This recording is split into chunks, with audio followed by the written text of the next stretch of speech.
Mayor Federico, City Council, and members of the public. My name is Belinda Dinas, Principal Planner, and I'm pleased to present to you updates on the Doheny Village Plan as well as beautification and connectivity efforts in the village.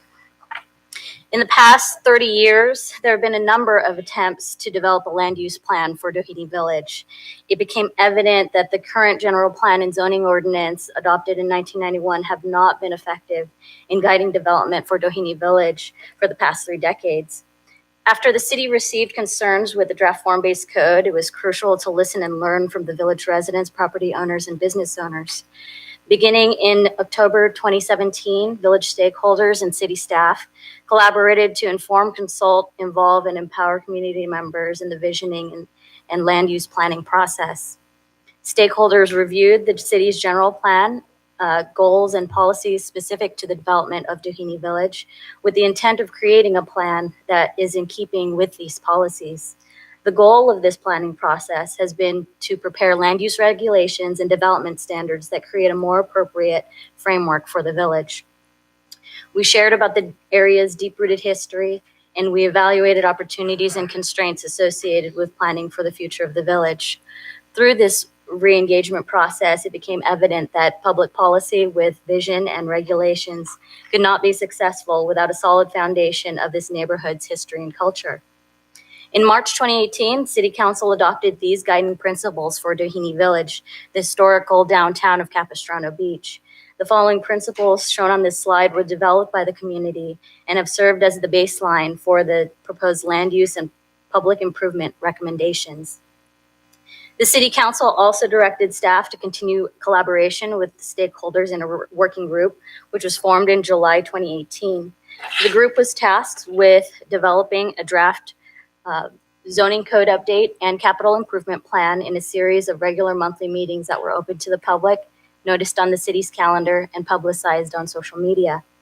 During these meetings, stakeholders brought forth their analysis of site conditions, and they provided recommendations of the revisions to the city's existing zoning code. Even in 2020, the group transitioned to virtual meetings for project updates and proposed changes to the plan. It is important to note that the incorporation of public input into these draft documents has been the foundation at every step of this entire process. This timeline shows that the working group's completed tasks, from creating an action plan, light item reviews of land uses and development standards, and consideration of definitions and changes related to parking and residential density. After over 2 years of input, city staff drafted the zoning code update and capital improvement plan attached to the staff report. Many ask and want clarification. What is the Doheny Village plan today? My answer is that it is a new and improved plan for zoning and public spaces. There are 2 components to the Doheny Village plan: a zoning code update, which proposes a new chapter in the Dana Point zoning code called the Doheny Village Districts, and 2, a capital improvement plan that outlines priority projects to enhance public areas in Doheny Village. The proposed chapter is similar in format to other zoning districts throughout the city, but these standards are unique and only applicable to the village.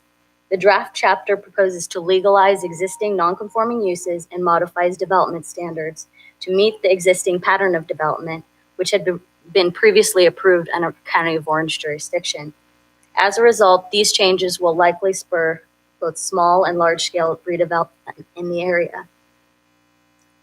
The draft zoning map establishes 3 new zoning districts. In purple is the village commercial, which would allow mixed-use light industrial and commercial uses, where industrial uses had not been allowed since the adoption of the Dana Point zoning code 30 years ago, but have existed since county jurisdiction. In red is the village Main Street, which includes properties that front Doheny Park Road. And there are some existing properties with residential on upper floors, and so the intent is to allow mixed use rather than the existing zoning standards for big box retail. In brown is village commercial residential, which would allow horizontal mixed use, meaning that there could be commercial or residential allowed within this area.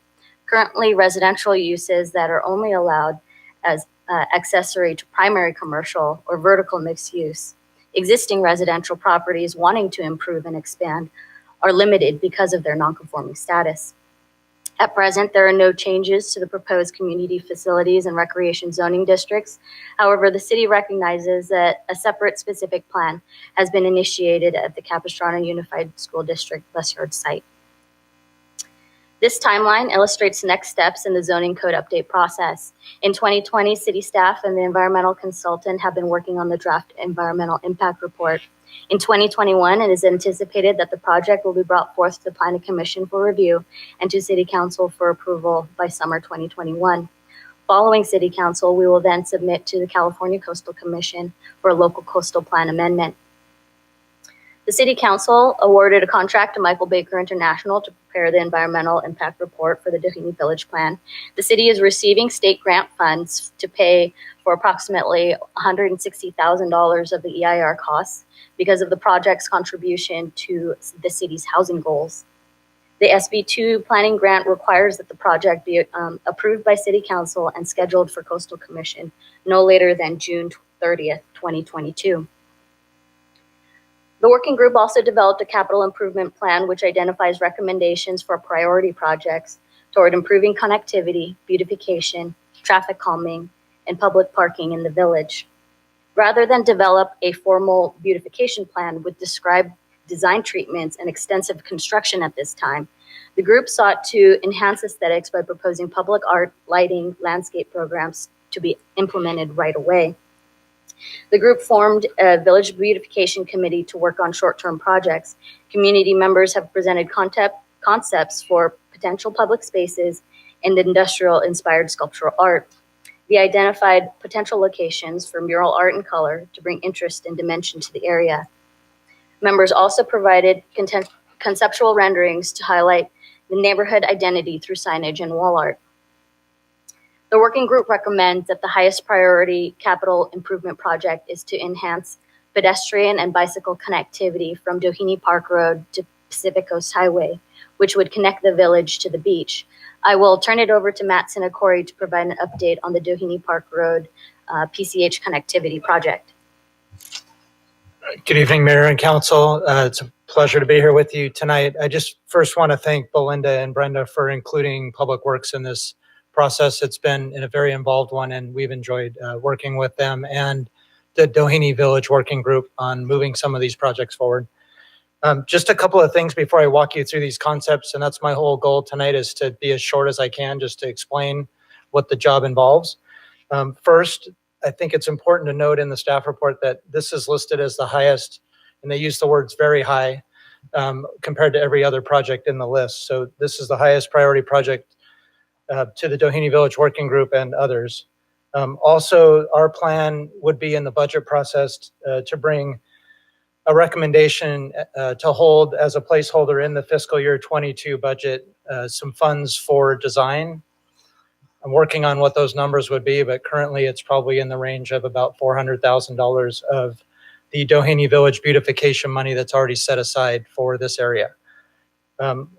Lastly, once the design gets moving forward, the intent is to request grant funds to build the project. So quickly, what's on the screen in front of you is Doheny Park Road. Just a couple of key things, and there's a much more, you have a printout of this in front of you as the graphics are in there. Couple important things. First, bike lanes are added to that whole section through that area. Also, the second through lane for Coast Highway southbound is added, and Doheny Park Road gets a second through lane. That's in line with the master plan of arterial highways. But I think the most robust change that you'll see right there is look at that intersection. I think everybody realizes, and I guess, Belinda, you could jump to the next slide. Oh, this will take me back to over by the DoubleTree, but you can see there at the DoubleTree, we're looking for wider sidewalks and beautification between the roadway and those sidewalks to create a more user-friendly environment. That also adds lighting to that area. It's a pretty dark area right now. The one thing I forgot to mention early on is that Caltrans and the city have been working on this for about 4 years, and we are through that process and now working through permitting with them on this. You can jump to the next one, Belinda. That's kind of the key change right there. You see a couple of very important things right there. First, that kind of through lane that runs off to the right towards Ola Mendes from this location, that is changed so that everybody has to come up to the traffic signal and make a right turn. That opens up a lot of opportunity for the bikes and the pedestrians to use that area in a much more appropriate manner. Also, you'll see a crosswalk added there, going across to what will be the intent of the project, to add the north side sidewalk gap that's missing from the Riviera Hotel to this intersection. You can assume that when we work with Caltrans right there, that intersection will be fully redone. So that'll be part of the design. At this point, the capital program team is working on a request for proposal for design services.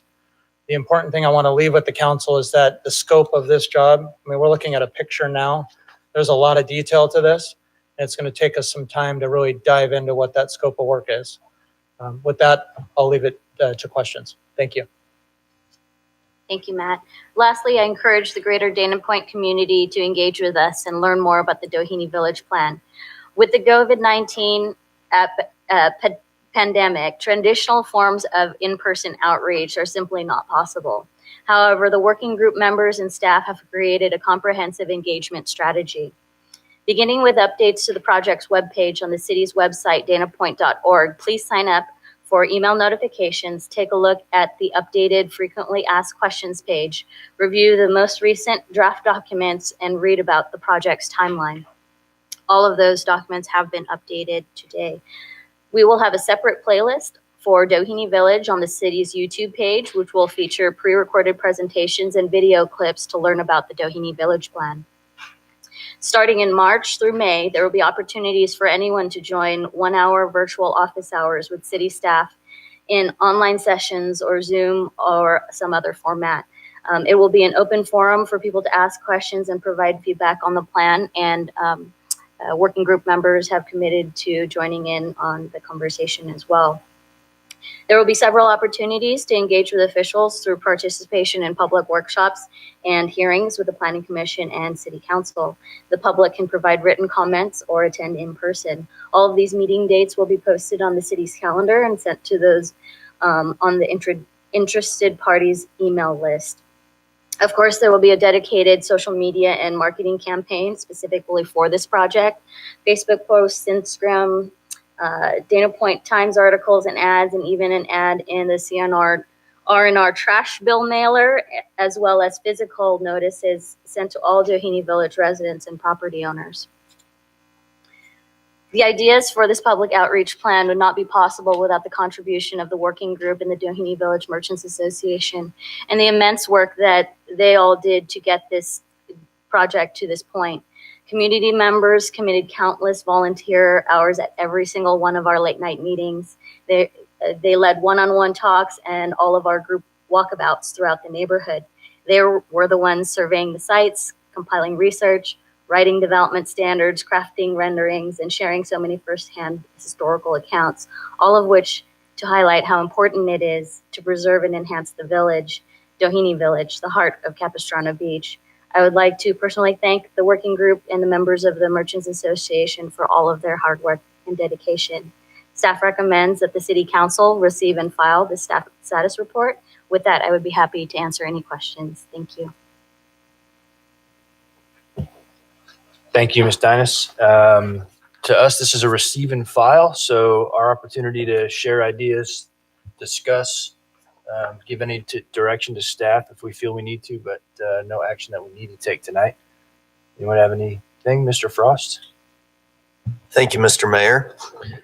Belinda, fantastic job. This actually pretty neat aspect of our city. We're able to do this sort of stuff even during a pandemic. Couple questions, mostly from feedback I got from a couple residents. As far as the zoning goes, do you happen to remember what the impetus was for the 50 dwelling units per acre only for something that's, I believe, 10 acres or larger? That confused me in there, since dwelling units per acre is a ratio anyway. Do you happen to remember what the reasoning was? The idea was actually because the owner of the mobile home park site attended several of our meetings, and that was his input that he gave. He envisioned that so long as he owned the mobile home park, the mobile home park wasn't going to turn it into anything else. But 50 DUs is what a baseline would have been in his mind of what it would take density-wise to convert that to higher density residential. Okay. And then also, I think you've probably gotten some feedback on it since it's highlighted. Can we work on perhaps adding some clarity on the 50-foot height? I guess it would be on the east side of Doheny Parkway. Absolutely. So it is highlighted in the plan. The working group members met last month on January 28th to clarify that and to add additional regulations to actually limit the height of all structures from the street frontages within the first 50 feet to 35 feet, and then from there back up to 50 feet for all structures on the east side of Doheny Park Road is the maximum. So anything above 35 feet is subject to discretion. So a site development permit process, greater standards for design compatibility, et cetera. And so with that, structures that are over 35 and up to 50 would be evaluated and, would need to fit into the fabric of the community. And so that's the way that the code is written today. Okay, I'll follow up see if we might need a little bit more clarity. Although the gentleman I was speaking with may not have seen that. And those were my zoning questions, Mr. Mayor. Can I ask capital improvement questions? Right. Hey, Matt, just a couple quick questions. How tough would it be for you to get a column on your CIP listing, rough numbers? I'm certainly not expecting you to go out to bid. And I don't want you to spend 3 weeks of staff time. But clearly we go through that Excel spreadsheet listing, and it'd sure be neat to know how big the delta was between, what we have and what the needs or what the requests are. Is that something that's practical, or would you be so far off that you wouldn't want to put numbers to it? So just so I understand, you're talking about the table that's in the staff report? Yeah, you're the master CIP listing. That one? No? Yeah. Well, it's an Excel spreadsheet, right? That's pasted into Word or pasted into PDF. Is it supporting document C, correct? Yes, supporting document C. I don't have it in front of me. I think so Councilmember Frost, what I would tell you is that I think the challenge with some of those items is the scope's not fully known for some of those projects as we're working through some of that stuff. So I'm not sure we could put a number to everything. We could probably put a number to some of it, but certainly we could try to do something. It's going to be a little bit difficult because it's somewhat of a moving target. Not sure that helps you, but that's generally what that table does. Is it has a lot of generalizations for beautifying certain things, and we just don't know the full scope of that stuff just yet. No, that makes sense. All right. Thank you. And Mr. Mayor, that's really all I have right now on the CIP. I do think it'd be really valuable for us to have numbers if we can get them. And I would think any potential owners of properties asking for upzones might also want this list also. Mr. Vixoric, you got anything to talk about? Thank you, Mr. Mayor. I have a zoning question. I'm looking at the slide that is of the draft zoning map. I don't know if you want to put that up or call that up. It's on page 18, I think.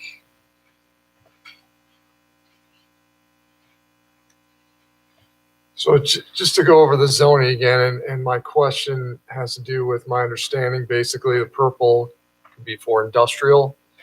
The red is the Main Street commercial with some residential. Is that correct? Correct. And then the brown area is just residential? No, so there's an option, how it is written in the code, where it could be residential or commercial.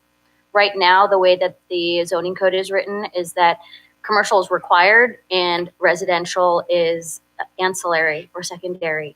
And so there are houses that are along Via Santa Rosa and Sepulveda that exist today, that are technically non-conforming. And so the new code would bring those to conformity by allowing strictly residential or commercial or both. Okay. So we anticipate a residential community. There already is one there, but we anticipate residential residents living in Doheny Village. Correct. I guess I have a question regarding the one area, I guess, that is in the CUSD bus yard is a different color, the blue and green.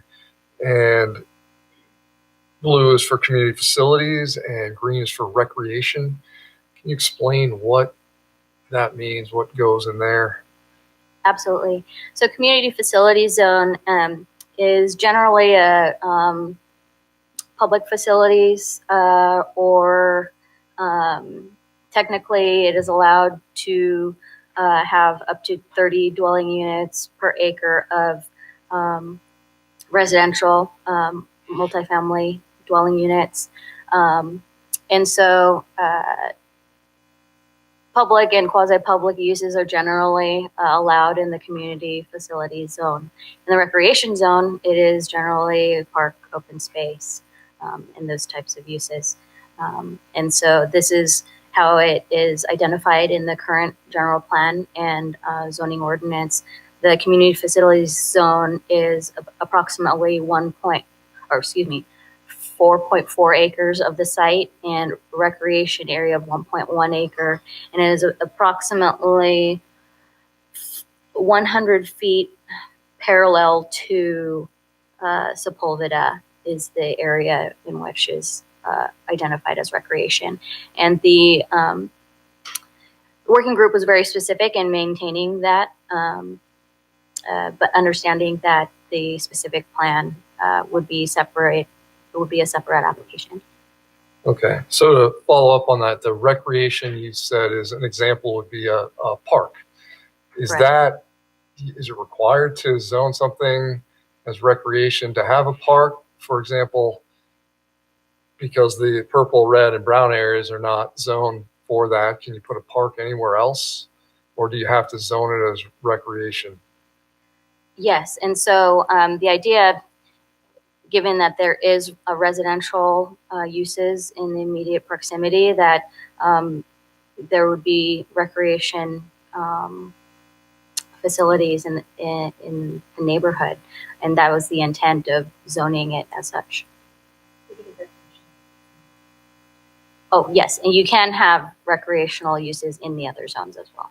Okay, so if no park or open space went into the bus yard area, the way it's zoned now, if you had to identify somewhere else and have that landowner be willing to turn it into open space, it's zoned for that. I mean, obviously it's probably not going to go in the industrial area. I mean, it doesn't matter. You can put it anywhere. Yes, I believe I'll have to check the use table for each of the zones, but I'm pretty sure that open space is allowed in each of the other 3 zones. Okay, because I wrote down a note, I think when you were giving the presentation that was identified by the working group and their idea for potential public spaces. And I wrote down where is the idea, or can you point out to me where there's going to be public spaces? And what does that mean? Are we just talking about a small area with a mural? I was trying to follow along with your presentation, what exactly that envisions for public spaces. So in terms of the capital improvement plan specifically, the short-term projects that have been identified by the Village Beautification Committee are within existing public rights-of-way, ends of cul-de-sacs, within the between the street and building facades, etc. So trying to make spaces. Also, for example, at the corner of the frontage road and Doheny Park Road, where Koala Carpet is, there's a little triangle right there of unused space. That has also been contemplated as a potential pocket park as well. So we're trying to find spaces, within our existing rights of way. And those are the short-term projects in mind. Okay. All right. Thank you, Mr. Grant. That's all I have for now. Thank you, Mr. Victoric. And I got ahead of myself, Madam Clerk. I know we have a public comment. You want to jump in and get that one right now?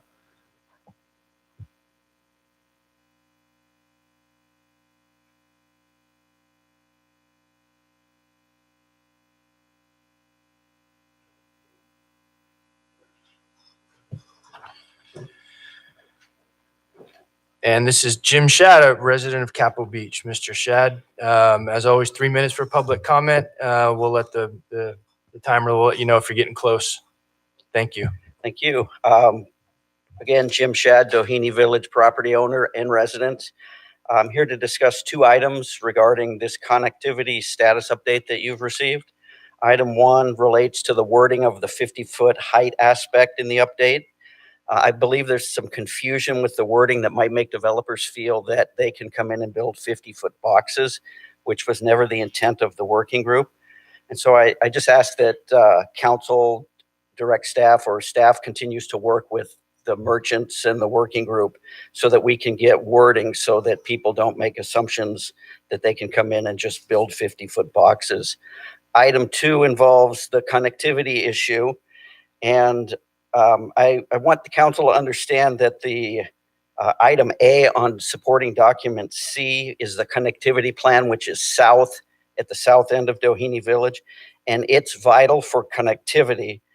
But the Doheny Village residents don't really consider that connectivity for the village.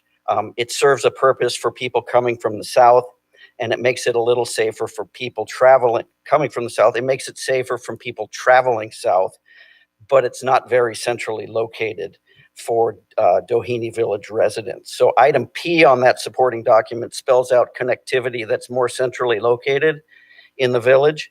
And staff informed the working group at the time that it would be sort of a logistical issue because there's 5 agencies involved in trying to put that together, and the cost would be pretty high.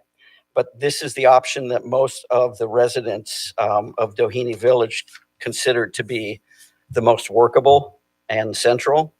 And with the recent revelation that the OCTA Metro is going to alter the train tracks in this specific area where we would like connectivity, I think it warrants a second look by council or staff or staff.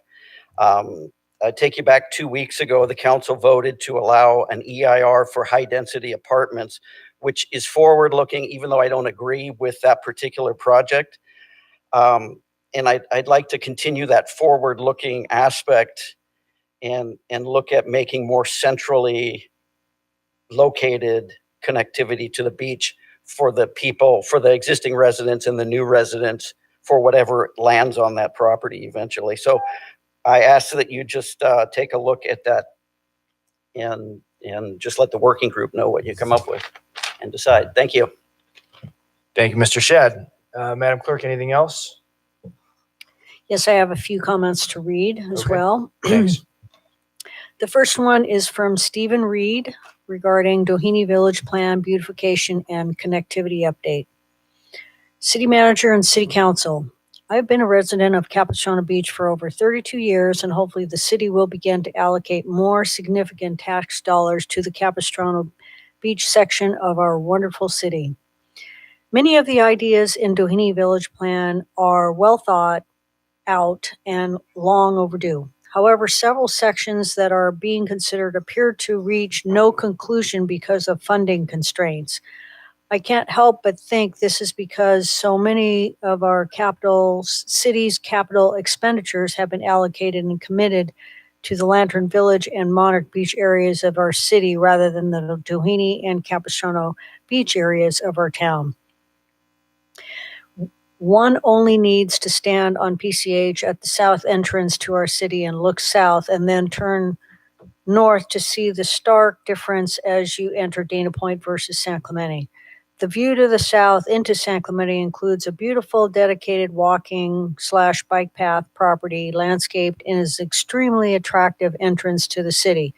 To the north, we have K-rails and a bike path.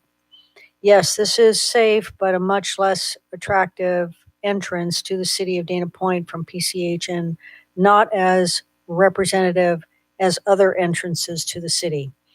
This leads me to the proposed plan. I realize this started as a Doheny Village plan, but I wondered if the planners considered an extension of the beautiful San Clemente bike lane improvements from the entrance to Dana Point along PCH terminating in the Doheny Village. Center medium landscape improvements like other section of Dana Point should also be considered. At the moment, most bikers and walkers turn into the coastal trail through Doheny Park and have no easy access to Doheny Village because of the railroad. This addition to the plan would allow city residents, tourists, and neighboring city residents to easily walk / bike to Doheny Village and enjoy shopping, breakfast, lunch, or dinner and make Doheny Village a more vibrant part of the city. The beautification of the center of Dana Point is long overdue, and although the existing plan begins a process of gentrification, it will take many years and must be committed to by the city with the infrastructure to drive visitor traffic and result in businesses and investors willing to spend their hard-earned dollars on capital improvements. The next public comment is from Larry Robinson. My name is Larry Robinson. I'm a resident / landlord / business owner in the village for well over 30 years and a member of Doheny Village Working Group. One of the pillars of the Doheny Village plan is providing a safe pedestrian and bicycle-friendly environment for our community. Significant time has been devoted to the connectivity issue and specifically beach access. One suggestion for an ideal beach access route would be from the end of Las Vegas Avenue, terminating near the Deborah Hotel property.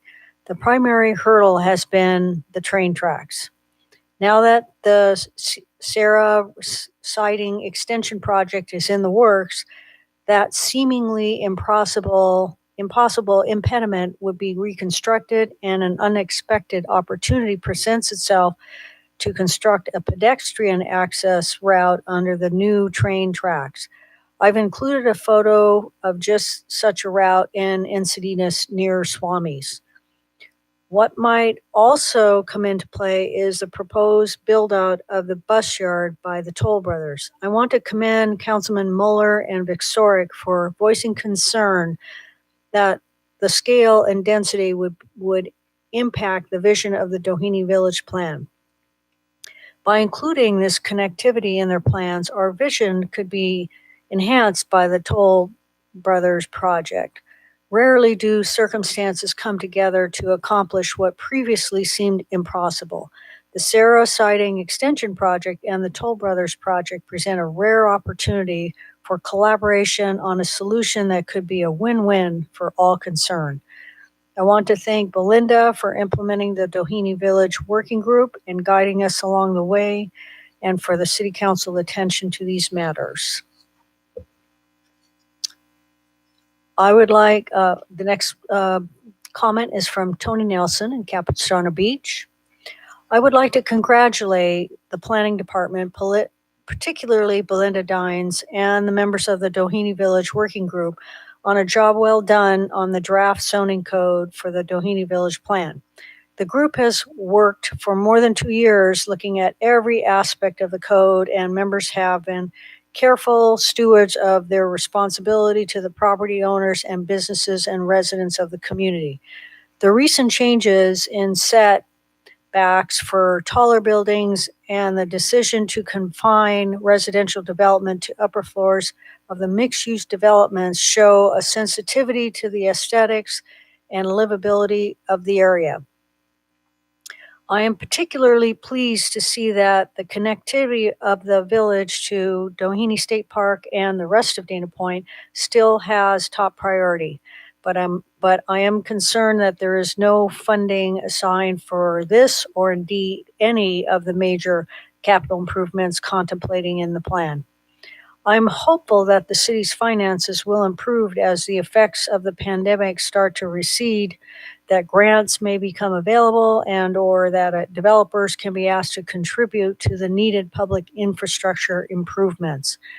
I am also concerned that the connectivity project may be on hold for the proposed 50 million OCTA/Metrolink project, which, if approved, would not finish construction until 2026, assuming it's ever built at all. 5 or more years is too long for these improvements to wait. I'm hopeful that non-conflicting aspects of the plan will continue and that the city can budget for necessary capital improvements throughout the area. Along with other Capistrano Beach residents, I'm very happy to see improvements in the village in terms of lighting, landscaping, and beautification. All of these improvements not only make the area more attractive, but they demonstrate that Doheny Village is an integral part of our community that deserves the high level of care and attention enjoyed throughout Dana Point. I look forward to the public meetings and workshops as the plan makes its way to the Coastal Commission for approval. Thank you to the working group and city staff for a commendable job on this important project. And my last public comment on this item is from Mara Miklik. Good evening, council and staff. It is my understanding that tonight you are just discussing the Doheny Village plan and not making any decisions about zoning code updates that are still being studied. I hope my understanding is accurate. But I wanted to take the opportunity to just share a couple of concerns that jump out at me when I look at plans for the Doheny Village. It looks to me as if some of the changes being considered will pretty significantly change building options for various types of critically needed housing. For example, single room occupancy buildings, which are like motel rooms or small studio apartments, are often great housing options for previously homeless individuals, are presently allowed through the downtown Capitol Beach. With proposed zoning changes, they would no longer be allowed in much of the downtown. Same with emergency shelters. They would be prohibited on Doheny Park Road and west of Doheny. Why is that? Why would we be making it harder to develop these kinds of critical housing and shelter options in that area? An area that, in fact, there would likely be less resistance due to it being less residential. So I just wanted to put that out there and respectfully urge you all to be thinking about these kinds of things as you go forward with the Doheny Village plan. From the city's own data, we know almost a third of Dana Point households make less than $50,000 a year. Capistrano Unified School District reports that 27% of its students are eligible for free and reduced meals, and there are hundreds of students in Dana Point schools who are homeless. And of course, we have too many adult residents of Dana Point with no home. I hope that in all zoning decisions made going forward, we make it easier to build housing inclusive of all incomes and not harder. Thank you for the opportunity to share thoughts on this issue. Mara Miklik, Capistrano Beach. That's my last public comment. Thank you. Thank you, Madam Clerk, and I apologize for getting out of order there. I got a little ahead of myself. Mr. Victor, you were done, right? Your questions, comments, thanks. All right. I'll just keep going in order then, gentlemen. Fantastic work on this plan. Thank you for the update. I think the comments were very valuable, and we do need to kind of really get the ball rolling here. I'm going to let everybody make their comments, but I'll just kind of let everybody know. I'm going to make a motion at the end of all the discussion that we budget for at least the design of, and I guess a question for you, Mr. Sinacori.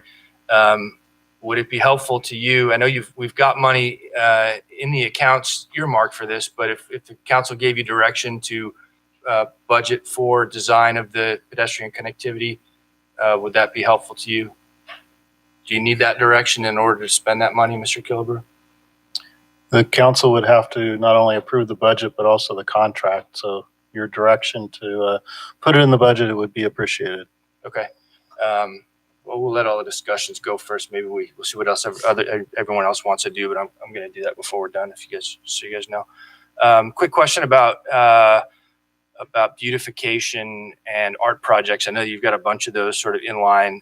Is there anything we can do to help move that along? Does the Arts and Culture Commission need to help with that? What can we do to keep that stuff moving? I know that we had gone to council mid-year last year for allocation of funding, and that project was put on hold. And so we hope to restart the public art program sometime in summer, and hopefully come back with an RFP process to streamline that for future projects.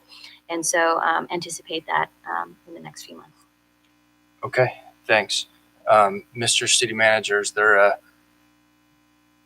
process that you need for that? Do we need to ask the Arts and Culture Commission to get involved or not get involved in that? Yeah, another council member had actually asked me some of those questions earlier today, and talking with Assistant City Manager Renders, who staffs the Arts and Culture Commission, and given recent success with our outreach for artists program for the utility boxes, I would recommend that we put it into the realm of those responsible for, delegated by the city council to take a look at arts and culture, maybe to work with them for requests for artist proposals, but also maybe they find a way to include the property owners, because I think that was a little bit of a hole in our prior process that I brought forward last year, to include the property owners in wherever the artwork's going, if it's on private property, in the selection process. So if it were to go to the Arts and Culture Commission, I think they're geared up and have processes now to deal with that, with the caveat that we'd want to include the private property owner in the selection process for artwork. Okay, thanks. Sorry, Matt, but one more question for you. If we do go forward with design for the pedestrian connectivity, is it pretty safe to say that we will be able to find all of the efficiencies of planning that in conjunction with other changes that are going to go on down there, like railroad tracks and everything else? We're not going to miss any opportunities if we start with that planning now, are we? I don't believe we are, Mayor, at all. I think it's important for the council to know that we're actively engaged with Metrolink and OCT at this time on that project, and believe the plan that's actually in front of you tonight. Actually, if you look close at that one slide, and I don't know, Belinda, if you can go back to one of those slides for me, I'll point it out to you, because there's a bridge hanging out in space that you can't really see unless you really look for it. It's going to be one more. Actually, you know what? That's it right there. So if you look right there, you'll see that bridge hanging out there. So you can see the coordination's already happening, but we don't anticipate any conflicts between our ability to get this done with their work, provided that there's going to be some overlap. There's just no way around it. They're building a bridge through an area we're planning to do some work in, so that prevents some coordination need. Okay. That's all my questions. Mayor Pro Tem Miller. Thank you, Mr. Mayor. Can you go back to the planning map? It's the color-coded one. So, Linda, I look at the purple area, and one of the things we did is we were going to actually make legal some of these legal non-conforming operations. And a lot back in there is an industrial area, but they sell out of there as well. So they will have a retail space, but it doesn't show in our village commercial industrial that we're going to allow retail back there. How does that affect them? The proposed zoning does allow for retail as well. So it is Okay, commercial because you said slash, commercial industrial only, so I didn't know. So we can do retail back in there as well? correct. Commercial is retail. All And right. so- Okay, I just want to make sure. Well, I see commercial industrial.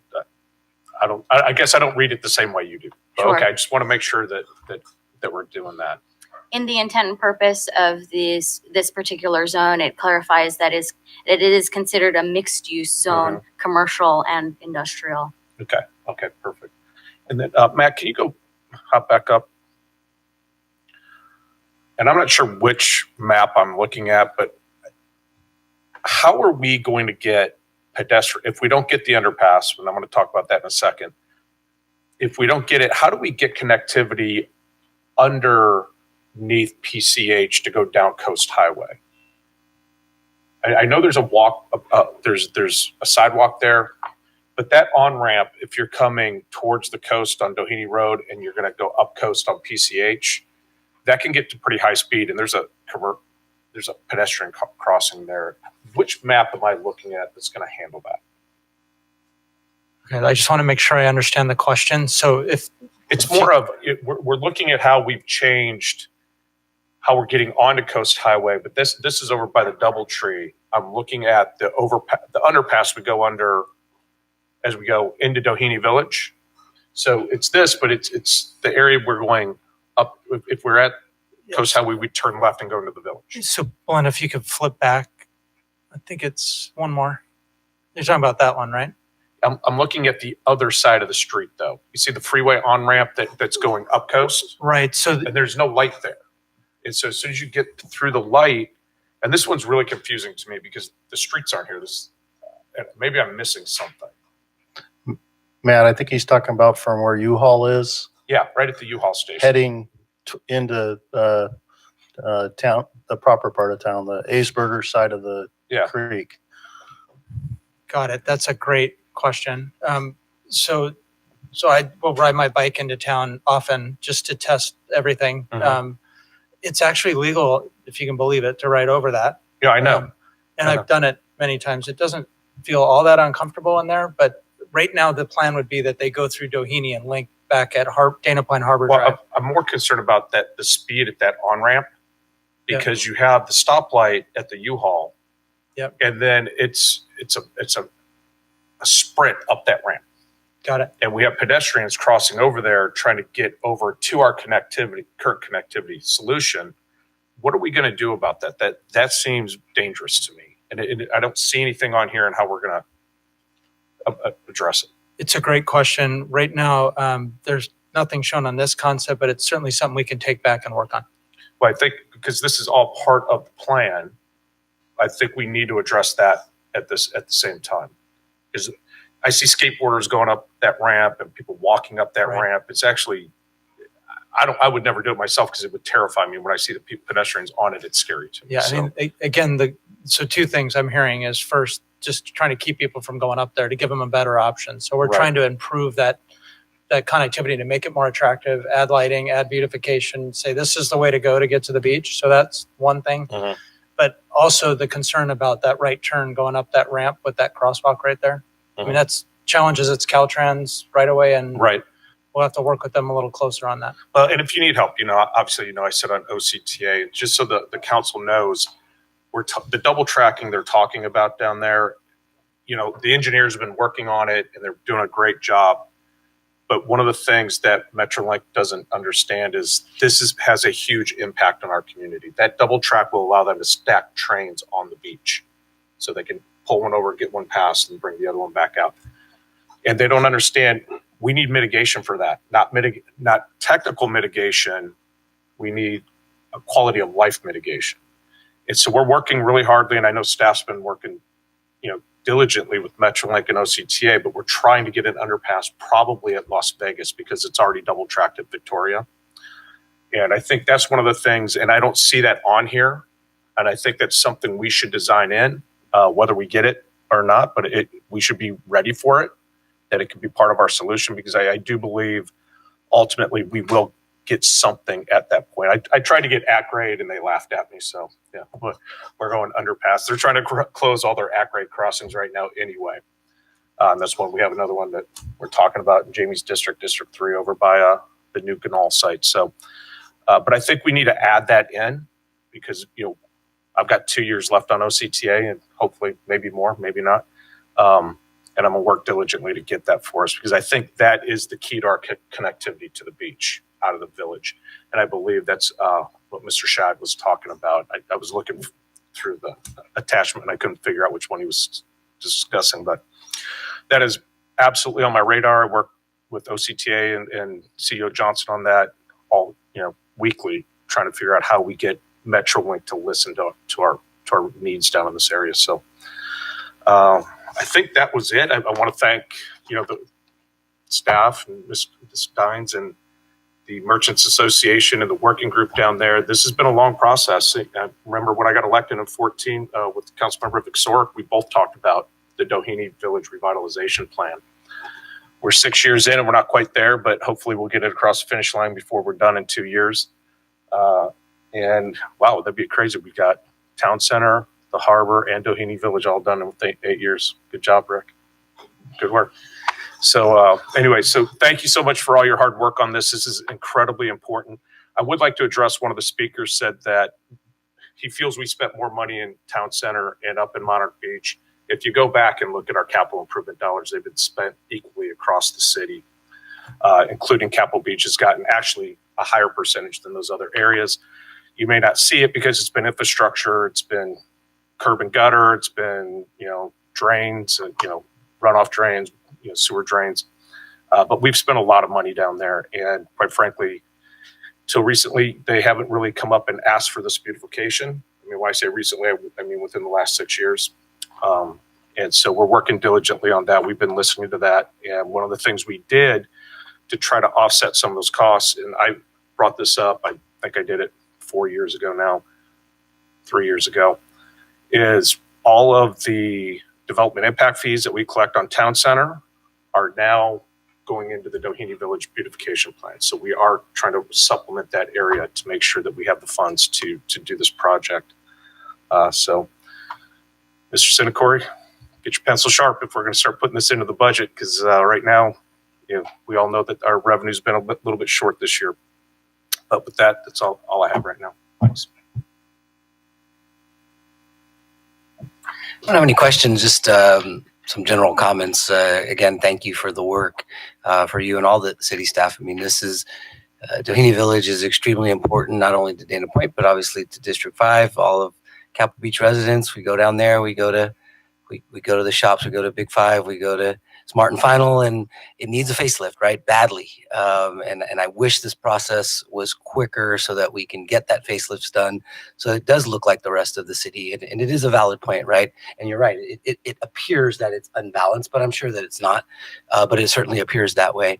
So I'm just hopeful that we can continue to go down the path as quickly as we can. But I do appreciate the effort that you're making to try to understand everybody's viewpoint, right? If we move too fast, then a group of people might not be happy, and now you've kind of defeated your purpose. So thank you for all the work, and I'm looking forward to seeing this done. Thank you. Anybody else? Any follow-on questions or get spurred from Kevin? Thank you, Mr. Mayor. I just had one. Well, I realized I forgot to ask this. And I think I probably know the answer, but just to make sure, I had asked you back on page 18, the draft zoning map, if you could put open space into the other 3 zones, and the answer is yes. I forgot to ask you the converse of that, though. It's not required, right? I mean, we're not guaranteed open space in any of those areas, and the people that the landowners don't necessarily have to put in park space or any open space into those areas, correct? Correct. Okay. Thank you. Anybody else? No, then I will make a motion that we direct staff to budget for the design of the Doheny Village connectivity project. The design only, obviously, at this point, and that alone is going to take quite a bit of time. And that we also direct the Arts and Culture Commission to assist with however staff needs them to assist with moving the beautification projects forward. I'll second that. Okay. Any discussion? Real quick, Mr. Mayor, for your motion, do we need to identify that Mayor Pro Tem's idea of also including that first on-ramp next to U-Haul, or is that implied that this will be in that design? And then actually one other one, is it too early to also include some design for the end of Las Vegas? Assuming we're not even sure we can go underground, but I guess what do you guys think the scope should be for the design? I will say I think the direction to this, I think the staff understands what we're looking for. I don't think we need to change the motion, but I would say plan for that undergrounding. I've been very clear about the political ramifications of trying to double track without doing something, getting a community benefit out of it. I think Metrolink is aware of that. They're starting to think of it a little bit differently. They're taking it out of engineering right now and they're putting it into policy. So they understand that that's an incredibly important project for them. They have the funds for it today. And if we're ever going to get an underpass, this is exactly the time to do it. And that if they don't do it, this community could stand up and oppose it. And that's something that they don't want to see. So I believe we will get it. Can't guarantee it until the vote comes in, but I believe we should be studying it, planning for it. Mr. Mayor, if I may, the project in question is referring to Project P in the capital improvement plan. Right now, it is identified as a medium priority. If the council so chooses, we can modify that at staff level to increase the priority of that project. It's also ended as a trail walkway connection to Victoria Boulevard, but we can also add the language end of Las Vegas. Las Vegas to clarify that as well. But my recommendation is take Victoria off, only because they are not going to tear those tracks up right there. I mean, we won't get the underpass right there. If we're going to get one, it'll be at Las Vegas. Understood. I will modify the plan. In my opinion, staff may have a different opinion. But I wouldn't say can't until it doesn't happen. Right. I think the preference across the board would be Victoria. It's about 120 feet from where the double tracking ends. So maybe there is a way to pull it together. I think the community would appreciate such a gesture from Metrolink and OCTA in putting their project together to provide such a community benefit. Obviously, we'd accept one at Las Vegas, but I think when you look at the whole connectivity of that area, it makes a lot more sense centralized and directly on the other side of the tracks from Doheny Village. Already have an easement there across the water district site for underground storm drains that would provide a clear curved path toward the beach. So I think it's clear the council wants us to keep pursuing that. And I don't know that we really need to design anything different in our connectivity study to get there. Now, honestly, whether it's on Las Vegas or Victoria. Yeah, I think my concern would be designing something that ultimately we're not going to build. But I'm not asking to Yeah. design the underpass. So we design the connectivity that there will be an underpass there, and that's how we're going to get to the beach. So I'll amend my motion to say that I'd like to budget for design of the connectivity study that includes integration of Project P or some train track crossing. Is that clear enough, Mr. Sinacori, for you to work with? And also direct Arts and Culture Commission to help with beautification. Are you good with that, Mayor Pro Tem? Yeah, and I just- Mr. Villar actually was the second. Yes, Mr. Mayor, that's good. Okay, so I just want to say thank you for doing this. Most of the time when we do these big, specific, or not so much a specific plan, but a rezoning project like this, when the town center got done, it took them 10 years to enact it. It sat on a shelf for 10 years. A lot of times this happens. Thanks for bringing this forward. Let's budget, let's start the design work and keep it moving forward. And we don't need this sitting on a shelf for 10 more years. Doheny Village has waited long enough. So, and Mr. Councilmember Villar got in front of me, but he should have, because these are, you pack your districts the most. So thanks. Thanks for that, Mr. Frost. Any more questions? Good clarification. Thank you. Anybody else? No? Madam Clerk? Would you like me to take roll call? Sure. Thank you. Councilmember Frost. Aye. Councilmember Vixoric. Aye. Councilmember Villar. Aye. Mayor Pro Tem Miller. Aye. Mr. Mayor. Aye. 5-0. Thank you. Thank you, ma'am.